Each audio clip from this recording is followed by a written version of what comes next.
The next section is one that as a sales guy, this is what I get excited about, is every business has to find a way to grow.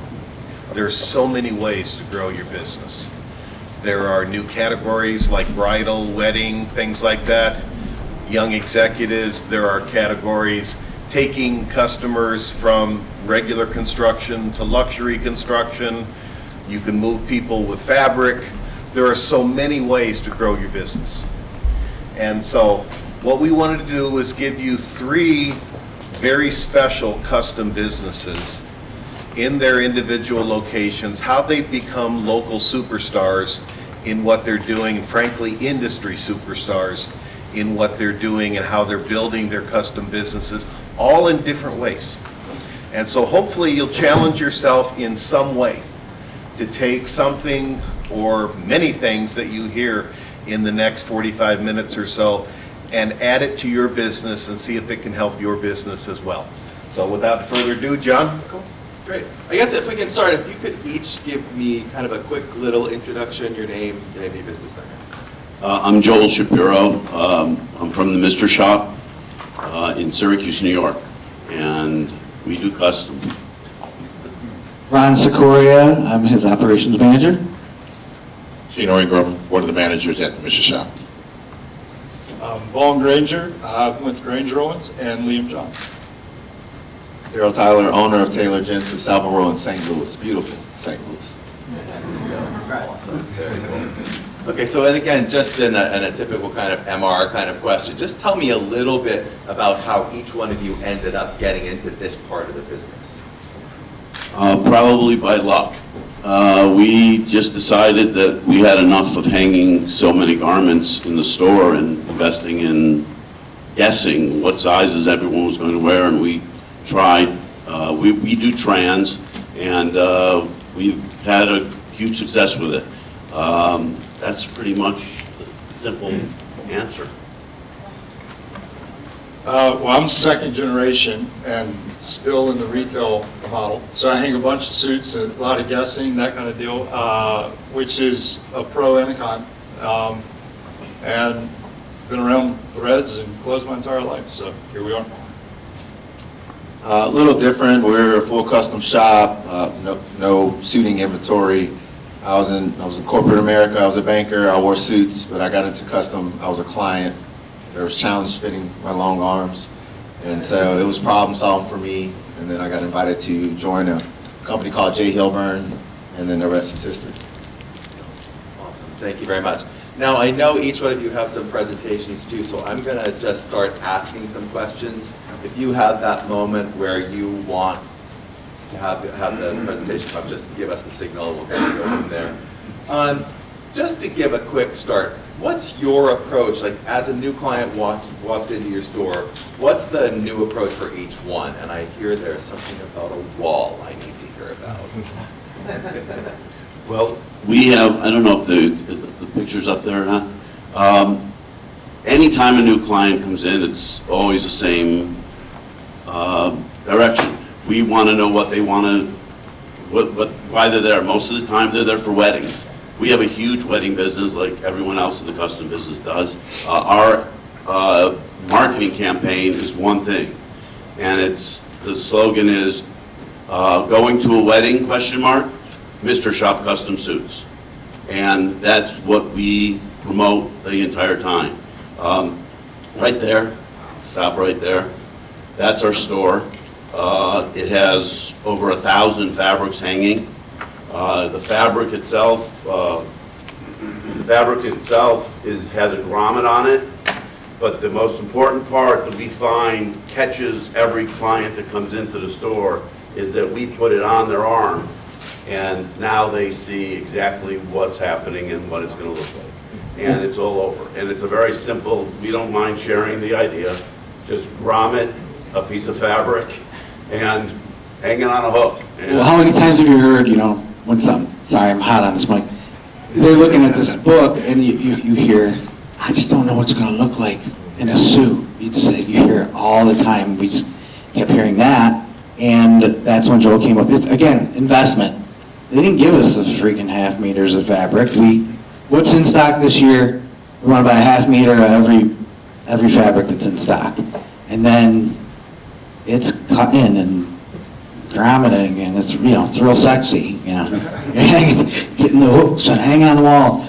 And luckily we have people to help us with that. But it has paid off in that way. Is that right? You put that right on the arm, it just really gives them the confidence that they've chosen the right fabric. My process is a lot different. So I've been trained, I was laughing the other day, I probably got $2 million worth of training invested in me between vendors, myself, and my business. But the big thing for me, because I tend to lean more towards the sales side of things, is really sitting down. You make an appointment with the doctor, you make an appointment with the dentist, your barber. So working by appointment, and even in a traditional retail setting, someone walks in the door, I always stop and do an intake consultation. Like, where are you? How often are you wearing suits? How often are you wearing sport coats? How often should you be wearing sport coats? And really getting an idea of where these individuals are. I just got back from California, flew in to see a new client. He'd heard about what I do.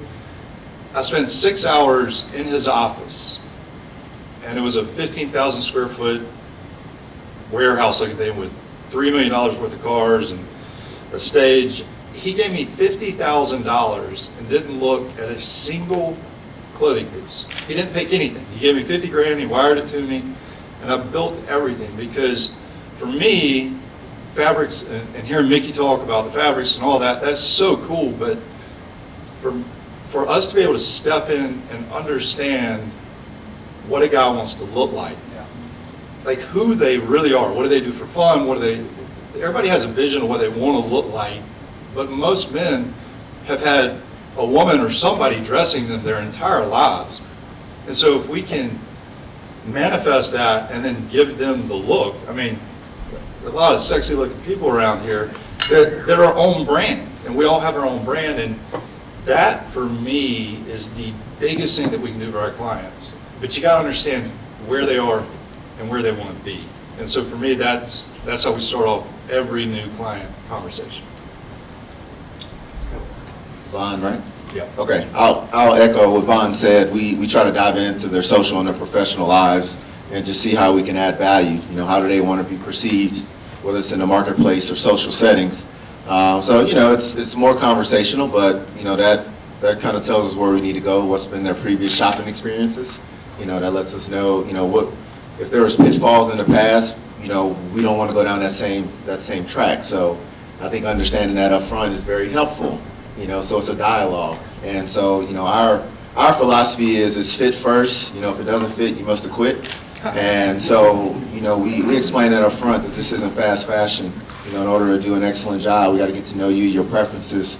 You have to fit your mind, your body, and your budget. So, there's nothing fast typically when someone comes in, but I think one thing, especially now in today's age, depending on what's on our social platforms, our websites, consumers are very educated when they come in. Most of the time, they're coming to you for a certain reason. So they know a price range. They know what you've done for others. They've looked at reviews. They looked at your social media. And so typically the selling cycle is a lot smaller. You really just have to close, if you do the work on the front end, which a lot of us will talk about in our presentation. So, but the same thing, you have to get to know them. It's like your doctor or your dentist. We want to have this relationship for a long time. Cool. I'll start down here next time. I love that. I love that idea of the doctor or the dentist kind of thing, because it really does become that thing like your other trusted professional in your life. That's pretty awesome. You started to touch a little bit on my next question, which was a little bit about how you become a designer for each client. But looking at sort of big picture, somebody like Ralph Lauren, he invests millions of dollars into marketing campaigns and advertising to establish himself as a designer. You're working with, and he has a look that you're working with individual clients to address them. What do they need? What do they want to look like? So how do you market yourself?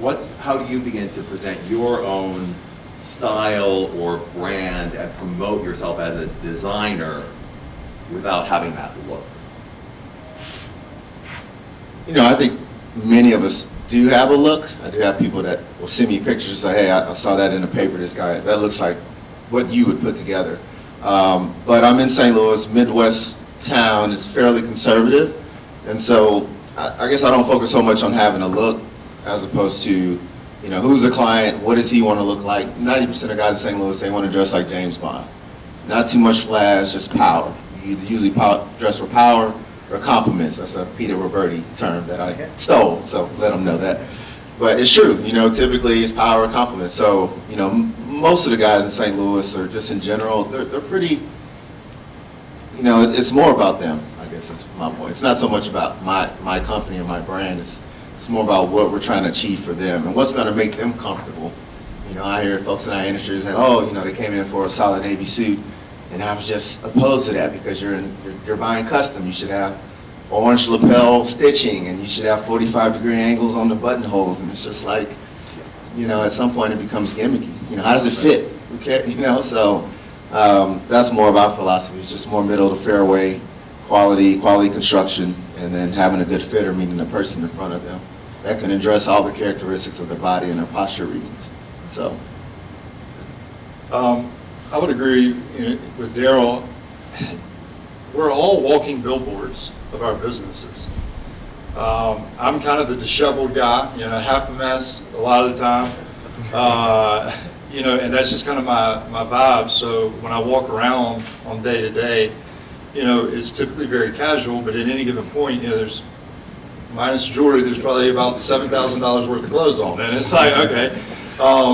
So I think embodying your own style, and you go to a black tie event, like who doesn't want to look like James Bond, right? And I think we've all seen, somebody wearing something where the clothes were wearing the person wasn't wearing the clothes, and that's where I think, to your point, like sometimes just a really sharp navy suit goes a long way. I mean, like that's a cool coat, not my style. Love it on Darryl, looks good in it.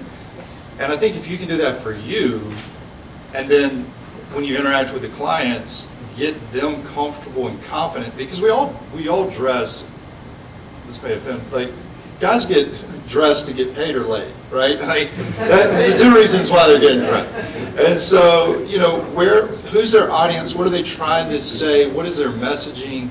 If you look at frame control and all these different things, it's really understanding how can you pre-frame, because as soon as somebody walks in, you got 7 seconds, and you've already created an impression, and either that's working for you or you're working against that the rest of the time.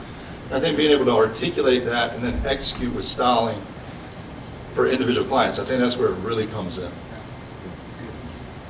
I think, we're all kind of been in the business for a good period of time, and I think learning I would consider doing the dance, where understanding your partner, in this case, your customer, and understanding that as much as you may want to help, you have to understand how much that help is going to actually help.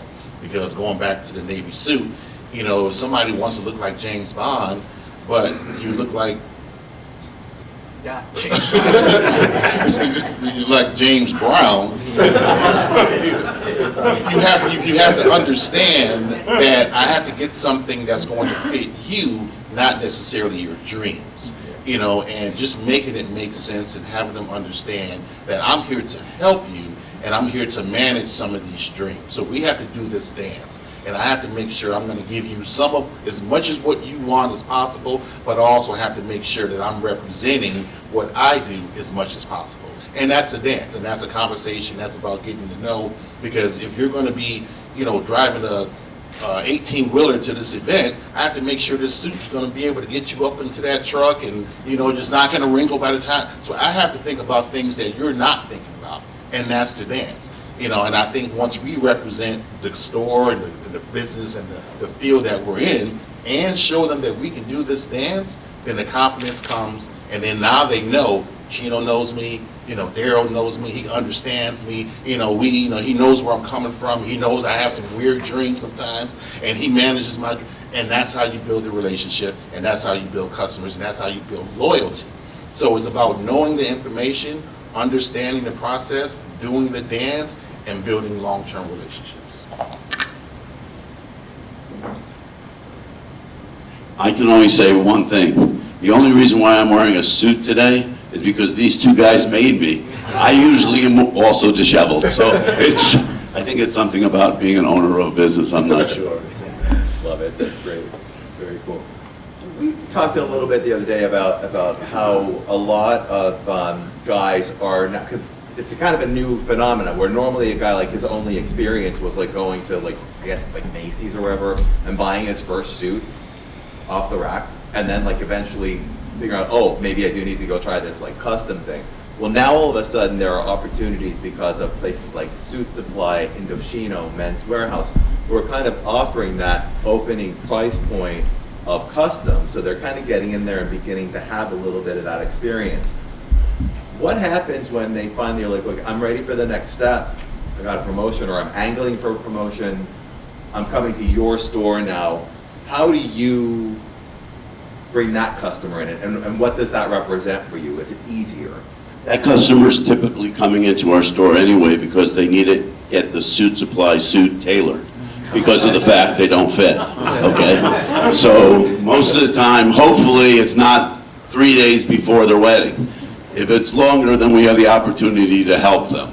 But it's like anything else. I think everybody said exactly what you're asking about how we get to know them. And that's really what I think it was. You know, Guy and I were having a cup of coffee this morning. I think the biggest challenge that we can face as an industry is you get a guy that's had a custom experience that was not good. And it jacks it up for the rest of us, right? Like, because there are a lot of people that treat this as a hobby. They don't know how to fit. They don't know about fabrics. They might have a good sales pitch, but then they deliver shit. And then it's like, man, why did I spend that much money on a nice garment? And I think like that's where we as an industry, I think, really need to be selective about who we let in. I think, it's a low barrier to entry, but then really taking it and leaning into knowing how to sell, knowing how to fit, knowing how to style, fabrications and all that stuff. But then to your point, you get somebody that's trying to step up. They've gone from a $500 suit, now they're going to spend $2,500 for a suit. That's a big jump. So you have to instill the confidence and the certainty of we can deliver what you want, but you're going to have to trust me. And I think that comes with all the behind the scenes stuff. I mean, again, Guy and I were talking about it, like fabric composition, how's it going to perform, how's it going to fit? Guys are like, oh, I like your clothes. And I'm like, yeah, they're really tight. Well, I want to be comfortable. Well, tight and comfortable don't work, right? So I think it's just, again, the word dance. I think you really have to understand it. But I think as an industry, just making sure that we deliver quality custom products helps everyone, period. I'd say that it seems like there was a race to the bottom, and so the $1,000 suit, $1,200, that's just really not our play. So I like Suit Supply and Indochino from that standpoint. But I think when you're playing in that $1,000 space, it's commoditized. They're not really coming to you for your fit advice, your fabric knowledge. It's informing a relationship. And I like Suit Supply and Indochino. I think for the person that wants to be around that $1,000 mark, I think that's fantastic. We just try to swim upstream. We just think we can get more share of wallet, and have half the. You can sell 100 Camrys or 50 Benzes. So we kind of want to sell Benzes. It's almost the same amount of work. So we try to swim upstream. Can you build on that a little bit? Because kind of oh, sorry, go ahead. No, go ahead. Yeah, I just, and if we do the presentation, I'll talk a little bit about that. But I was the newer guy coming into the St. Louis market. So, 2 or the 3 shops outside of town, James J. Hilburn, they were seasoned. David Corber's in the back, so he's from St. Louis. The company I bought, Savile Row. So these 2 guys had unbelievable businesses, Billy Gray. And so they were well established. I was like the new guy, the younger guy. And so I had to find a different way to come into the market. And I just didn't want to you got two dealerships that sold the same brand of car, I didn't want to come in as well. So, I made it a point to just try to do things differently. I mean, I think entrepreneurship is solving a problem, but in your unique way, So I had to change just because these are seasoned individuals that have been in business 20, 30 years, if not more. And I wasn't a legacy or a second generation, I was a sales guy. So, Cool. so that's what I mean by, if the market was $1,000 suit, $1,500 suit, when you include Suit Supply, Indochino, at the time Trunk Club, Tom James, Jay Hilburn, it's like everybody was playing in that market. And I was just like, that just wasn't where I wanted to go. Cool. I'd like to expand on that because we're very much a multi-line store, MSRP, 2.5 markup, and there's, you're limited as to what you can do with that. And to Darryl's point, you bring a plumber in and he can fix the stopped up sink in 5 minutes and charge you $150. And like, for 5 minutes, well, you're paying for all the expertise and everything. I think in what we do, you're creating an experience, right? So if I'm gonna work with a client, I have to have enough margin in there to be excited to work with the client, which means I don't take pain in the ass clients. I'm not competing on price, so I want to deliver over-the-top experiences and do really cool things. And by the nature of what you do when you do that, you're typically dealing with, salespeople or rainmakers of some sort or business owners, right? So then you create this really incredible network that people would pay tons of money to get access to, and you can do cool private events. You can, get into restaurants before they open and bring your top 25 clients in, and people are like, you can have this space. Like, we just want these people to grace our doors.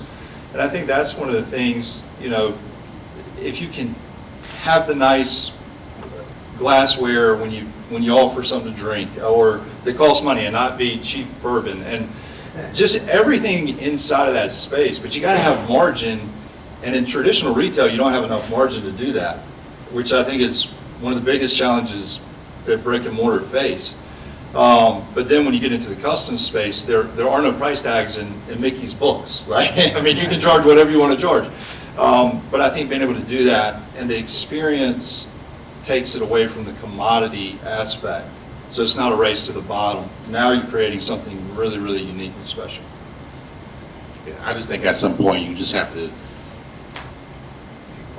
get to the point in the business where the person is more important than the suit. And I think as customers, they can pick up on that. If you care more about me than whatever fabric that you have in the store, then I'm going to stay with the person who cares the most. And I think as business people and as custom people, we're designing our business for the people. There's all types of fabrics at all types of levels. But if we get to the point where we become the store that cares more about the person, then now when you come into the store, you start to feel that. You're not just blowing suits out the door. You're really taking the time to understand and care about me, the customer, and not just the fabric. So understand where you're coming from, but you're also in a much larger market than we are. Being in Syracuse, New York, we're a tertiary market, and a $1,200 suit for someone who's getting married is a significant thing. So we sell 1,000 of them. Yeah. So it's a different thing. We can try to upsell them. I'm sorry Melissa isn't here with us because she is our queen. She's the only one of all of us that have the courage to go after a $3,000 or $4,000 suit, but that's Melissa, and I'm sorry, she's having a baby, so she couldn't come. But she was unbelievable. But the smaller market, the $1,200 suit can still be the same experience. That person's coming in for a green suit for their wedding. They want a green suit. There's nowhere else to go. And so we try to give them the best experience that we can. There are a couple of things that when we had our call the other day, and a few things that have come up in the last day or so, about how you're looking to kind of, like, what are the opportunities to grow your business going forward, without giving away the 5-year plan or anything like that. But we talked a little bit about customers who are leaving these other stores because the other stores don't have suit business anymore. They just don't have it, so they're coming to you now. We also talked a little bit about moving into a kind of a luxury or even a higher luxury price point. And then, and as Mark and I talked about the other day about this kind of thing of like selling for 7 days a week. So it's not just the suit I need to wear to work, but the rest of my wardrobe as well. Can you kind of take those things and kind of run with them? Well, I'll tell you one thing that I realized. Being here for the last 2 days has inspired me to go back home and to say, it's great how many suits we've sold last year, but in all reality, there's an opportunity to sell another 50% because of the fact that it's out there, and we just have to go out and get it. And I'm going to let the other guys speak about that question, but I'm going to tell you what, you know, Mickey, what you talked about today, you would be called an influencer in today's world. And you would have your own Instagram page because what you have is so interesting. And I think that this thing going last night to having the cocktail party at that space was phenomenal. I know that these two guys are sitting there right now thinking, Joel, we need $5,000 for this, $5,000 for that, to make it look like it's that space, even though we have an amazing space. But I know that that's what's going to happen. So. As far as finding new ways to grow the business, we recently, this past year, might be a good time to insert this, we opened up a relationship with Syracuse University Athletics. Chino, I'm going to actually hand it off to Chino, but this was a lot of units, and going to continue. It's a new niche that's out there, available to all of us, and there's money there now to be had. So, Chino. So even going back to what I just said, as far as, you know, us caring about the person as much as the suit. So in building the relationships with the universities, we have a relationship with Syracuse University, with Siena College, and what we've done is have conversations with the athletic directors, have conversations with the coaches, and get them to understand that they have a responsibility for these young people that they're overseeing. You know, sports is cute, you know, being an athlete, NIL, they have all these different pieces, but these kids are at these universities for 2, 3, 4 years, and they're under the watch of a lot of these coaches. And these coaches are now taking their responsibility a little further and saying that we have to move these young people from young men to men. And part of doing that is having them understand what responsibility is, having them understanding that it's time for you to understand what the real world looks like. So when we went in to do the Syracuse football team, we got 16-year-olds, 17-year-olds, 25-year-olds, all getting suits and all getting, you know, fitted. And to see these young people put these jackets on for the very first time, because in my mind, man, you haven't put a jacket on before? And they're like, listen, I wear sweats and t-shirts and hoodies every day. I don't even know what a jacket is. And to see them light up like a light bulb, just to see themselves in the mirror, and the mirror doesn't lie. So now they're thinking beyond football. This is what I would want to wear to the draft. This is what I want to wear in my first job. This is what I want to wear in my presentation. So to open up their mind to something bigger than sports was the biggest takeaway. We can blow out blue suits all day long, but to see their expression on their face, to understand that they're now seeing themselves in a whole different way, that was the biggest takeaway. So yeah, so then, you know, you got the back of the collar, you got the inside, you know, that's a jacket, just an example. We can kind of pass that around. But now they're putting, I love my family. Right. I love my mother. It's not their You know, number. you know, so they're putting, you know, my neighborhood, my first football coach. So now they're really going back to say, not only do I have a nice suit, not only do I know how to wear a suit, because it literally became a full tutorial.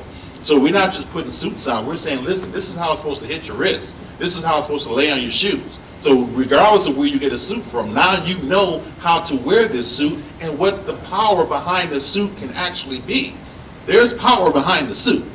And you feel differently, and we all know that, when you put that right suit on. So imagine the first custom suit and what that feeling can bring. So that's what the biggest takeaway. So we want every kid, every female. We're doing basketball, women, we're doing boys, we can do anything. You know, so we want every young person to get that feeling for the first time. I don't want to see you as a customer at 60-something years old. I want you to understand that at 16 years old, I know, we're still working on Joel. It's an ongoing, Or a suit. yeah, it's an ongoing process with Joel. You know, trust me, if he had his way, yeah. So, but I think as we start to partner and we see what other people are doing in other cities, you know, we want to be able to get into your city. We know you may have contacts with coaches, universities, ADs, presidents of universities. If you have an opportunity that you say, listen, there's no way we can do 100 suits or 50 suits or 165 suits, call us. Because we will come into your town, we will come into your store, we will come into your neighborhood, and any college, university that you have a connection to, and we will make it happen for you. You get the credit, you can smile, you can kiss the babies. And you can go to the bank. Right, and we will work the numbers out, so don't even worry about that. But we have done it, and our system is so kind of down pat, and that's the biggest thing. So Coach Brown is the head football coach at the university. He's the biggest spokesperson for us, because now he sees, man, you guys came in, and within a half a week, you fitted our whole team, you were in and out, and we were done. You know, and then we moved on to the next school. And now other schools are starting to see what we're doing, so now we're getting phone calls from other universities, whatever, can you come into our school too? Because we like the way, I think they have some of the pictures up, we like the way our team looked, we like the way our team started feeling, and we like the takeaway, because now this is a suit for graduation, it's a suit for presentation, it's a takeaway for something way bigger than just a game.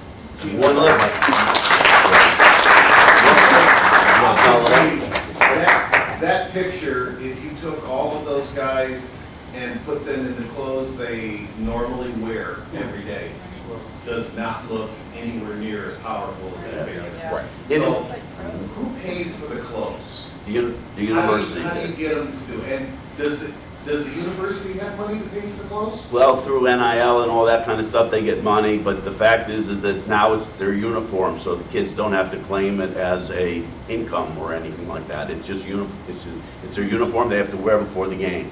But one caveat to what Chino had said, it became so strong, the power of the kid wearing the suit, that Coach Brown has now made it so that we are part of the recruiting process for him bringing kids into town. Any kid that comes into town that they talk to, that they want to put on the team, will come into our store, and we will measure them for the suit that they will get when they come to Syracuse University. That's great. There's a huge business out there. And whether you follow us or not, you should go after it. It's really fascinating. You know that we started doing this also for Florida State. Florida State now, it's part of their recruiting package. Yes.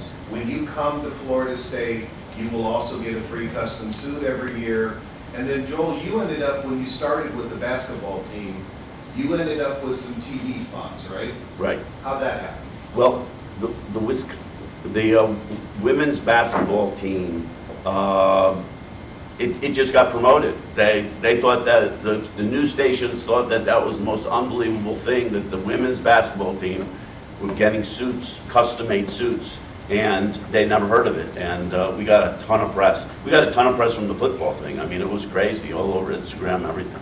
It's lacrosse teams now Yep. that are doing it. Yeah. And you don't have to pay a licensing fee to the school. No, I'm a unique situation in that I have another business that I have the licensing for it. But to put a lining in, there's no, they'll get a sign off on that in 2 seconds. Yeah, that 2 part's seconds. really easy. Now, there is a next level where this is going, which is really cool. How many of you remember probably the most famous suit that was sold in the country in the last decade? It was the Conor McGregor. Conor McGregor, the FU suit, all right, $10,000 a suit. That cloth is woven, just 4 or 5 meters at a time. It's why it's so expensive. But the stripe, the pinstripe within the suit has wording, all right? So, tell us where you're going with this, because in partnership with Gladson, Right. we're getting ready to work out something really cool. Yeah, we hope to be able to do that stripe that says Syracuse University football. We would really love it, get ready, if it actually said Syracuse University football, Coach Brown, okay? I know, Mark, I know. I'm just, someone has to challenge all of you fabric people, so that's where we're going with it, and we think it could be a huge, huge success. Can you imagine if, let's say that you're a business in the Midwest, and you're able to outfit the Notre Dame football team, which is quite logical that somebody should be outfitting Notre Dame. Yes. South Carolina outfits their entire team. I know that UCLA outfits their entire team. There's a bunch of them that all have clothing deals. So, but if you don't, go find it, go find your local university and get this thing started. But can you imagine if you're the only guy in the country with fabric that says Notre Dame in the stripe, or Notre Dame Fighting Irish, right? And so you can buy, when you buy your cloth, you buy enough to have a little in reserve, so that you can make suits for alumni, not at the price that you're selling to the NIL thing for the school, at serious numbers. Okay. So to kind of jump off that, we do over 1,000 units a year in collegiate suits and things like that. Just for tactical, like go make some money next week kind of deal. That space is interesting to navigate. You've got Title IX that's in there, so there's a legal liability. You have some schools, they will buy it for all athletic programs. You have donors that you can dress the basketball team and it'll be a $50,000 bill, and you send the invoice and a donor matches the exact invoice amount as a gift to the school, and then you get paid. There's all kinds of things in that space that you can do, and whether, talking about the name and the stripe, I made a 3-piece with tie suit for an attorney in town and charged him $15,000 because you had to buy a bunch of fabric to have it custom made and blah blah blah. But whether you're talking about corporations, whether you're talking about universities, whatever it is, you have linings that you can customize. I'm just giving you real numbers. So I belong to this group in California. It's a 2-year leadership program. It's $120,000 over the course of 2 years, minus travel and everything else. So by the time I'm said and done, I'll be almost $150,000-$200,000 in. There's 100 guys that I designed a black suit with a custom lining. I'm going to generate between the business of that one suit and then the referrals. This year alone, I'll do about $500,000 in sales.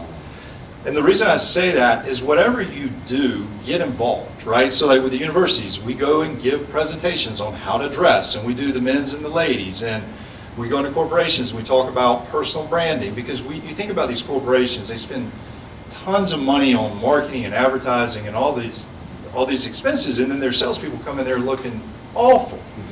And so you can educate it and place yourself as an expert in personal branding, the way you carry yourself, and call it marketing. And then because you're the expert, now you get the corporate deals. And the corporate money is a lot. I mean, $50,000 to a corporation is not the same as $50,000 to an individual. It's a lot less red tape. And to Chino's point, what's cool about that is when you get these groups, and then someone leaves or goes to another school or goes to another corporation, they had the experience with you and you get to move with them. So it's a way for your customer to grow your base just by doing what we already do. And it doesn't cost any real money. I mean, to do a lining and this and that, it's not that expensive. So Not to cut you off. Yeah. And the easiest part about it, you design one suit. yeah. One suit times 500. Yeah. So you're not designing 500 suits. It's one black suit. It's an assembly line. That 500 people get it. That's the easiest part about it. Yeah, it's super cool. And the biggest thing to answer your question is just give. like give your advice, your expertise, and get involved in the community, whatever it is, whatever you're passionate about. I mean, I do jujitsu. Jujitsu guys don't dress very often, but when they need a suit, they come to me. Yeah. Just whatever you're doing, just give without any expectation, anything in return, and you will see, like that local celebrity, you will become the local celebrity, and people will send people to you all the time. So just give. That's what number one rule. I see the post. Oh, yeah. You with the... Yeah, so, all right, shameless plug, because it's for a great cause. So I got nominated as Visionary of the Year for Leukemia Lymphoma Society. There's a QR code. If you feel called to give, I'm trying to raise in the next 9 weeks $250,000. But like, this is what I do. So in the next 6 months, we'll raise $600,000 for different causes in our community. That's the kind of stuff that we do constantly. And if you're going to be a part of our team and on our floor as a salesperson, you have to be a giver. You have to give your time. If you don't have money, that's fine, but you got to give your time and your energy to be someone that's gifting to the community versus taking. And I think that's one of the in sales or whatever, there's a tendency to just take. Like, I got to sell you, and it's a one-way relationship. Just, if you're going to be a part of an elite team, you got to give. And if you're part of any of our teams, and if you're not out there in the community, you're fired. Period.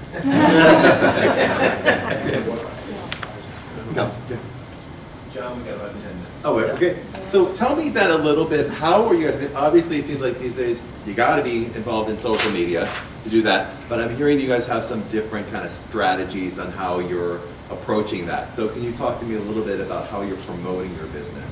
Yeah.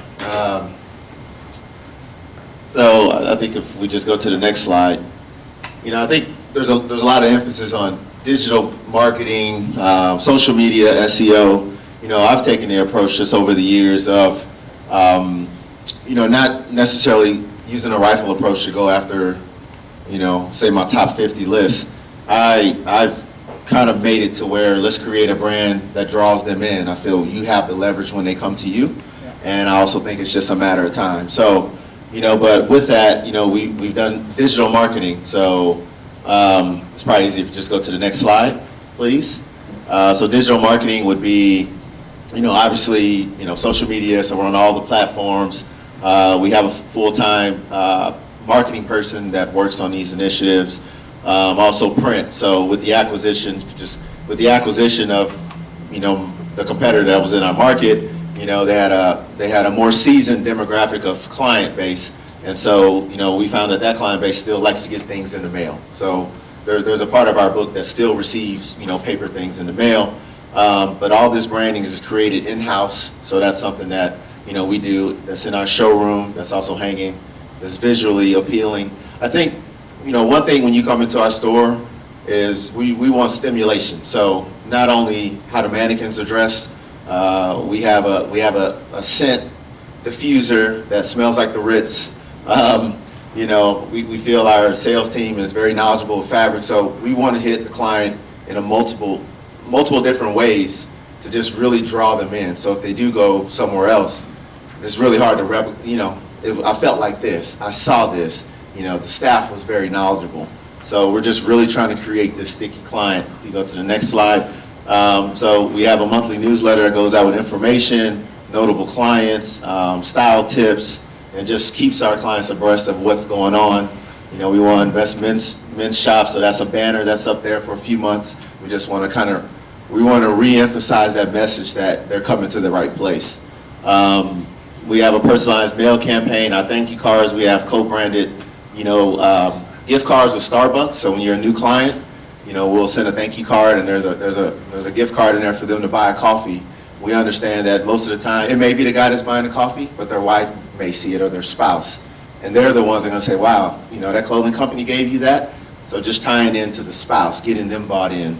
Another cool initiative we did, we have this marketing campaign where we'll have our own cascade of different types of fabric, just showing them, giving them a feel of, here's a tux, couple of suits, couple of jackets, and some Thomas Mason shirting. So again, all the best stuff, that, maybe they're not experiencing.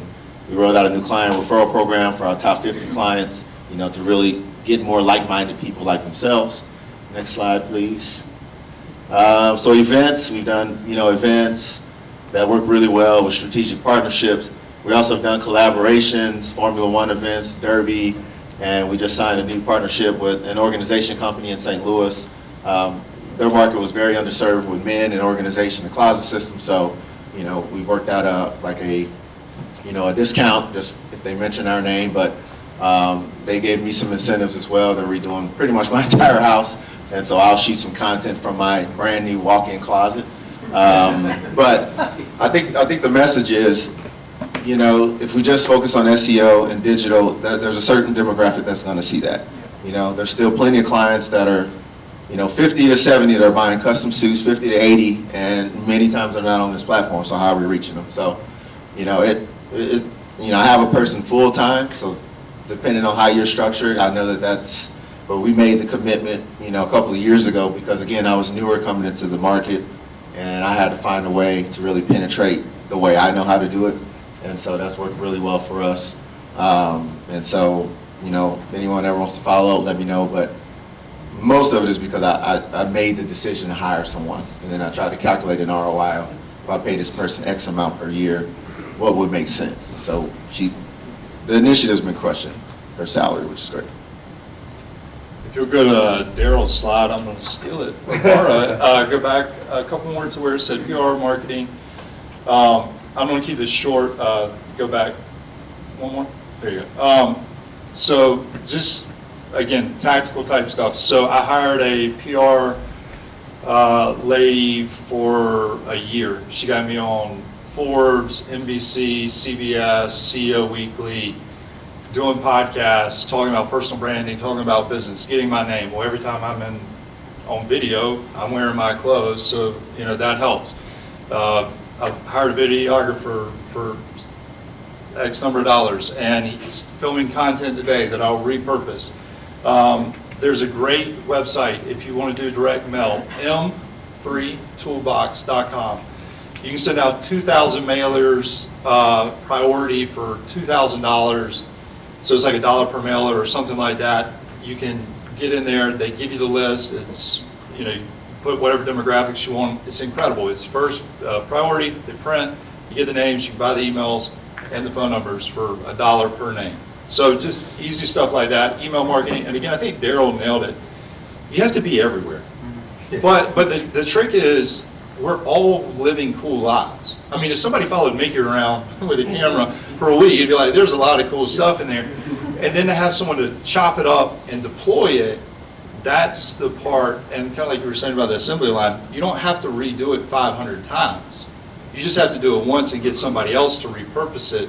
And I think, we have full-time people as well. You got to have someone dedicated to that. And then you are the brand, right? Like, to what Mickey was saying earlier, we are the Ralph Lauren of our brand, and so people want to see you. And like, if you go to my Instagram, don't go check it out. Don't encourage that. It gets it's raw and a little racy at times, and I say stuff that makes people cringe. And the more I lean into that side of me, the more people follow me, and it's wild. So don't be afraid to be raw and real, because people like that. Because you don't polarize people, and that's really good because you're on track with people that you want. So everything that Darryl covered is spot on, but M3 Toolbox, great tool. We are not ones to speak to social media. If you've seen our social media. We're in the process of interviewing for a full-time person because we've been talking about that. It's got to be done. Nice. Was there anything? We don't know how we can actually sell as many suits as we do without what we have. So, Well, you're just really good at it. congratulations, guys. Really. Unbelievable. Was there anything that I forgot to ask you guys that you would like to talk about that would help people learn how to grow a business? No, again, I'm going to reiterate one thing. This event was incredible, Mark, and I hope you do it again next year.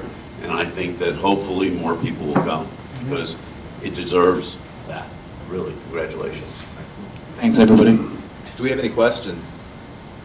John, real quick, I think the one thing that I think we all need to keep in mind, we're in the business of transformation and confidence.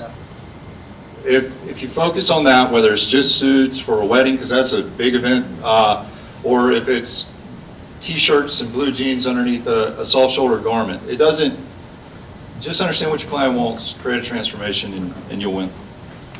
I'd say just fall in love with the art of making clothing. You know, the transactions, the money, that's all great. But I think if you fall in love with the art of making excellent clothing, you know, the money will always come. So that would be my takeaway.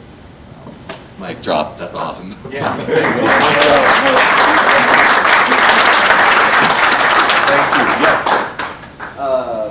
What margin did you choose to go with the university deal? A big one. Yeah, no, it was a normal margin, Standard, right? standard margin. No, we Not every, we dropped not our every pants. university will do that. Right. But, Right. Nick? Hey, Darryl, got a question for you. You said you hired somebody full-time for marketing and/or what? She's a Swiss Army knife, though. She, you know, if it's shipping and receiving, she'll break. So, but 90% of what she does is social media, marketing. A lot of our in-house materials and collateral assets she creates. Canva's an awesome tool, but just with our branding package, she can put it together. But I didn't mean to cut you off. You know, Okay. a cool thing about what's up here, and I didn't realize it was done by, almost completely by accident, is that if you thought about if you were having an industry forum and you were bringing leading businesses in, you'd think there'd be somebody from New York City, you'd think there'd be somebody from Chicago here, right? Okay. Syracuse, Columbia, South Carolina, St. Louis, all right? And there are 3 that are doing it better than anyone else, which is really impressive. Now, I'm going to talk about one other thing that we didn't talk about real quick, and that is another way to grow your business is to add a seller, okay? Now, when you add a seller, one thing you always got to remember is that they're not going to be as good as you are, and they may never be as good as you are. Or they may be better, and your ego better shut And- down. Well, I agree. That's very possible, but it's really hard when you're really good. I mean, when you are a Curtis and you're really good at what you do, and you've got to bring in somebody else, okay, make sure that you create a pathway for them to be able to learn, not just by watching you, but by whatever your vendors and your whether it's your fabric vendors, your cloth, your measuring vendors, whoever all those people are, whatever tools they give you to help teach those people to get confidence. Because that's what it takes to sell, is confidence in this business. And the first time, I promise you that even Vaughn, even knowing his family, the first time you measured a suit, you were probably scared out of your mind. I stepped on the tape measure about 7 times. Yeah. I got so scared we don't even use a tape measure anymore. Same thing. All of us.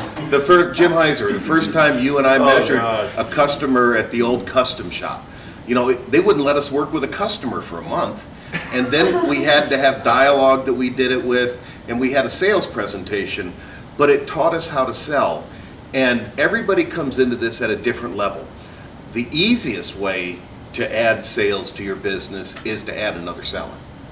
Okay, and so you always want to be adding sellers when you can to help and make more presentations and to learn how to do this. And so talk to your individual vendors. They can help you as well, get those people trained. Let's take a break for about an hour and a half for lunch.